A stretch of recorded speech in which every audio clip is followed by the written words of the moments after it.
May ginagawa ko nito. Ang utos mo, gawa mo ito. Inutos ko to, sabi ko, linisin to. Yun. Problemado sa alaga niya. Maligarig talaga yung isa na yung alaga.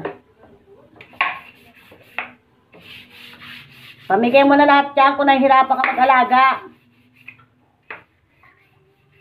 Kesa nasasaktan lang sa yung ano mo, pag tinutupak ka. Ayan, ang dilaw pa rin. Inutos ko na to eh. Ako pa rin gumawa. Babad ko nga muna. Sino ka nakaka-relate ng ganito mga nanay? Kakakonsumi, may mga anak na masipag. Utos mo, gawa mo. Pero pag manghingi sila, ang bilis. Naku. Kaya kapit-kapit na tuloy. Ha? Buhay ng nanay.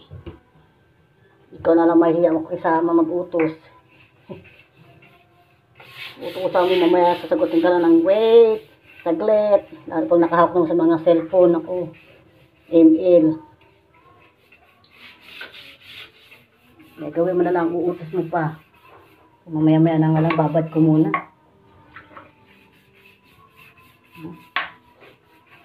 Babad ko nga muna.